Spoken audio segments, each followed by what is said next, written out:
Hello, my name's Becky from So Much More, and today I'm here in my garden to save some seeds. So I thought I'd make you a quick video of my top 5 easy seeds to save this autumn for next year.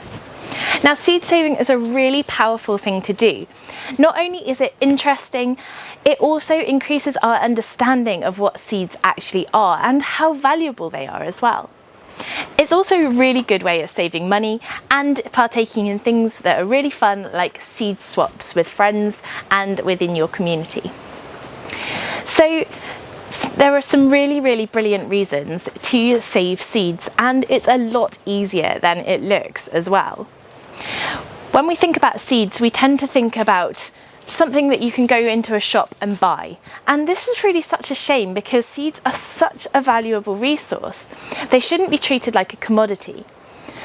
Really, seeds are little tiny packets of life. They contain a tiny plant and just enough energy to be able to put the root down and the leaves up.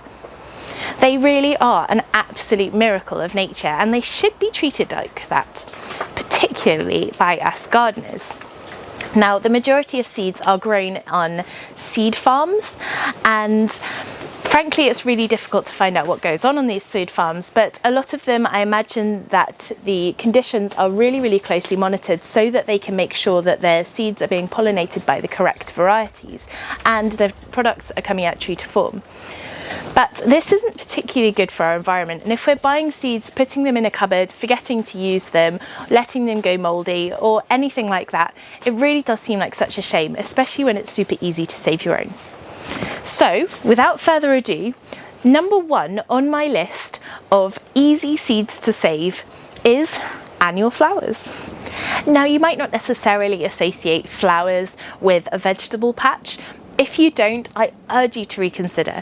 Flowers are such a wonderful thing to grow in your vegetable patch. Not only do they represent really good value for money because cut flowers are much more expensive than, say, a bag of carrots, but also they bring in pollinators and they help to create an ecosystem in your garden. So if you're not already growing flowers, I really do highly recommend it. And luckily, you'll only ever need to buy seeds once. All we need to do is find a seed head that is fully developed, and this should be reasonably easy because the seeds should look like what you planted at the beginning of the year to get the plant. And all you need to do is just pull the seeds out. Make sure that they are nice and dry before you put them into a seed packet, and you can get rid of some of the excess bits just by blowing it like that, and it gets rid of all of the chaff. And you're left with the seeds, which are a little bit heavier. Pop them in a seed packet, and next year you'll have beautiful cosmos again. It really is incredible the value for money that you get from one seed. This is one plant, and I can probably get, I don't know how many seeds out of it. It's going to be a lot. So really worth doing. And there are other annual flowers that you can save seeds from too that are just as easy.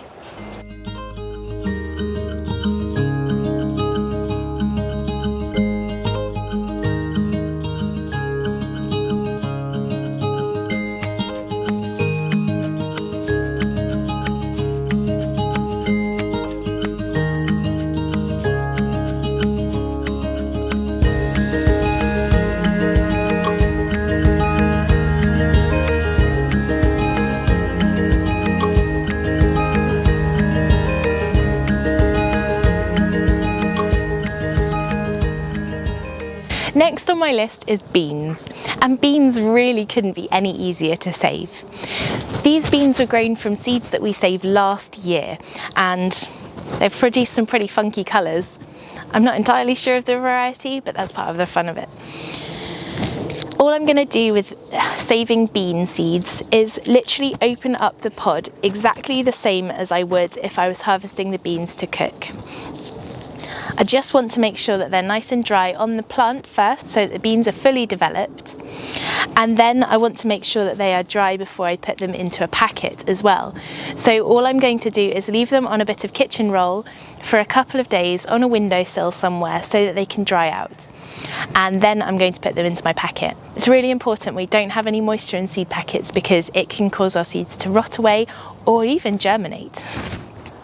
The same goes for peas. You can leave them on the plant, harvest when the pods are nice and brown and dry, and just stick them in a packet.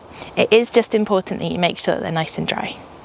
Next on my list is lettuce, and I've got this beautiful bronze arrow lettuce here, which doesn't look much like a lettuce anymore because it's gone to flower and the top was knocked off in the recent storms. It was covered in these beautiful little yellow flowers which were really good for the bees, and that's another benefit to saving seeds, is that you get to let your pollinators enjoy these kind of things as well. And it's super easy to harvest the seeds. All you need to do is take one of the little round heads at the top and simply take the seeds out. It couldn't be any easier. Number 4 on my list of easy seeds to save are chilies and peppers. And these are really wonderfully easy. All we need to do is harvest a chili or pepper in exactly the same way that we always would, and just open it up and take the seeds out. It really is that easy. The only thing that you need to watch out for is some chilies are really hot, so when you're handling them you might want to wear gloves. This one's not too hot, so all I'm going to do is just open it up, and you can see that there are seeds there on the inside. So I'm just going to collect them. Again, I'm going to put them onto a piece of kitchen roll and just let them dry out for a few days because there's quite high water content in this chili, so I don't want to put any moisture into my seed packets. But these are going to be my chilies for next year. The other really great thing about chilies and peppers is that they tend to be self-pollinated, which means that you don't often get cross-pollination between them. So that makes it really handy, and quite often the seeds will come out true to form. And sometimes they'll give you an odd little variety, but they're usually safe to eat. Now, last but absolutely not least on my list are tomatoes. Now, I've added tomatoes to the list even though they're slightly more complicated to save the seeds from, because they are so worth saving seeds from, and it's a lot of fun. And I figured maybe if you have a slightly difficult one to do, you might want to branch out a little bit more after that too. Now, the main pitfall with tomatoes is choosing the right varieties. We want to choose a variety that is open pollinated, not an F1 variety. If you do choose to save seeds from an F1 variety, just be aware that the seeds may not come out true to form. F1 varieties are things like Sun Gold, and it should say on the seed packet, or you can look it up. Here I've got a very sorry looking yellow submarine tomato plant, and it's towards the end of the season, so our tomato plants are suffering slightly, and they've had blight since about July this year as well. So it's been a bit of a rough year for tomatoes. I'm about to clear this plant away, so I figured I'd get some seeds. Now I'm going to choose a tomato that doesn't have any blight, and I'm still going to eat it after I've saved the seeds. All I'm going to do is cut the tomato up exactly like I would if I was going to be processing it anyway, but I'm going to just use a fork or a knife or something to scoop the seeds out. Once I've done this, you should notice that they're covered in a slightly jellyish coating. Now, this is to protect the seeds as they go through an animal's digestive system, but we need to get rid of this coating in order to be able to save them. So what I'm going to do is I'm going to put these seeds with their little jelly coating into a jar with some water, just enough water to cover the seeds. Once I've done this, I'm going to put the lid on the jar because this can be really smelly and you don't want to make yourself that unpopular. Leave it for about a week and it should develop a little bit of mold on the top and stuff like that, and it'll start to look a bit grim.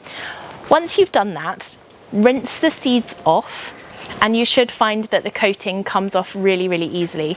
Then you can pop your seeds onto a bit of kitchen roll and leave them on the kitchen windowsill to dry out. Once they're fully dried, you can put them into an envelope and save them for next year. A little word of warning from me. Squashes and pumpkins seem like a really easy thing to save the seeds from. The seeds are super easy to scoop out, and we tend to do that before we cook them anyway. Unfortunately, squashes and pumpkins really easily cross-pollinate with one another, and sometimes the product of that cross-pollination can be quite toxic. In fact, there's even a name for it. It's called toxic squash syndrome. So be really, really careful if you do intend to collect seeds from your squashes or pumpkins. The only real way to do it is to make sure 100% that it has been pollinated by the same variety, and this is pretty difficult to do. So by and large, I steer clear of saving seeds from squashes and pumpkins. There are loads and loads more seeds that you can save than just the ones that I've listed here. So please don't find yourself restricted just to this list of 5. I'm going to save as many seeds as I possibly can, because then I can share them with my friends, my family, and I can use them in my garden for next year. It'll save me loads of money, and I'll know exactly where my seeds have come from. The other advantage of saving your own seeds is that the plants become adapted to your specific environment. So if you're growing the same plants year on year and saving the seeds every year, they will become specifically adapted to your garden. So you should find that your plants are healthier and healthier every year as well. If you want to know more about seed saving, I highly recommend the book Back Garden Seed Saving by Sue Stickland. I'll put a link in the comments below to purchase this book, but it's really good, really comprehensive, and I guarantee you that once you start saving your own seeds, you'll be hooked, so you'll want this. I hope you found this video useful, and I'll be back again soon with more. Bye!